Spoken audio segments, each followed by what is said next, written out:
Tony Vasquez had the worst allergies in three-star systems, and the dust in the Forbidden Archive was not helping. "Just hold it in," hissed his Kixari supervisor, Prillax, mandibles clicking nervously. "The High Council only authorized us to repair the atmospheric processors. Do not touch anything. Do not breathe on anything. Do not even look at the tomb of the first emperor for too long." Tony nodded, trying desperately to hold back the tickle in his nose as he calibrated the ancient life support systems. The tomb loomed behind him, a massive obsidian structure covered in warnings in 17 dead languages. Scholars had spent 3,000 years trying to open it. Conquerors had tried to destroy it. Nothing had worked. The sneeze, when it came, was spectacular. Achoo! Tony stumbled backward, knocked his elbow against his toolkit, sent a wrench flying through the air, and watched in horror as it bounced off the tomb's surface. Where his sneeze had sprayed, a truly embarrassing amount of human mucus, the obsidian began to glow. No, no, no, no. Prillax scrambled backward, all 6 legs moving in different directions. The tomb's surface rippled like liquid. Ancient mechanisms hummed to life, and then a voice, deep, resonant, impossibly old, boomed through the archive with enough force to shake dust from the ceiling. "DNA sample recognized. Genetic markers confirmed. The heir has returned." "I didn't return anywhere," Tony protested, wiping his nose. "I'm from Pittsburgh." The tomb's door, which had remained sealed for 50,000 years, split down the middle and opened with a hiss of escaping atmosphere. Golden light poured out, along with air that smelled like ozone and cinnamon. A holographic figure materialized, tall, regal, wearing armor that seemed to be made of solidified starlight. "At last," the figure said, and Tony's translator struggled with the archaic dialect. "My descendant has come to claim their birthright. I am Emperor Talkesh, first of the United Realms, binder of the Treaty of Stars, and apparently..." The hologram paused, examining Tony with what might have been dismay. "Your great-great-grandfather, give or take 40,000 years."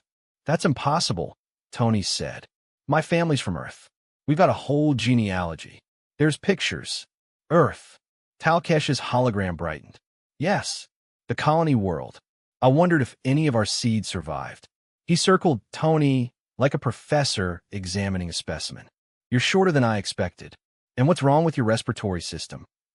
"Allergies. It's pollen season." "Wait, colony world." Prillax had stopped retreating and was now recording everything, his optical sensors clicking frantically. "This is impossible. Humans only achieved space travel 200 years ago. The first emperor ruled 50 millennia past." "The long game," Talkesh said proudly. "Our empire was dying. Too much war, too much expansion, too much ambition. So I made a choice. I took volunteers, seeded them on a distant world, stripped them of their technology and memories. Let them start over. Evolve. Become something better than what we were." He looked at Tony fondly. "I sealed myself in here to wait for the day my descendants return to stars. The tomb only opens for genetic descendants who approach without conquest in their hearts. I'm literally just here to fix the air conditioning," Tony said weakly. "Exactly. You see a problem and think I should fix this, not I should rule this. That's the difference." Talkesh gestured grandly. 50,000 years ago, I watched our civilization tear itself apart over power. I wanted my heirs to be explorers, builders, fixers, people who saw broken things and made them work again." The hologram waved a hand, and the tomb's interior revealed itself. Not weapons or armies, but archives, databases, cultural records, scientific discoveries from a civilization that had reached the stars before humanity's ancestors climbed down from the trees. "This is your inheritance," Talkesh said. "Not an empire to rule, but knowledge to share. Medical technology, clean energy, solutions to problems your young civilization is just beginning to face." He smiled. "I left my descendants the tools to help others, not conquer them. Use them wisely." Tony stared at the impossible treasure trove. "I'm a mechanic. I fix refrigeration units and patch hull breaches. I'm not qualified to..." You fixed the environmental systems in this archive in 3 hours. My own scientists said they were irreparable. Talkesh's hologram began to fade, its power source finally depleting. You were exactly what I hoped my heirs would become. The tomb recognizes you because you approached it without greed, without ambition for power. You came to fix something that was broken.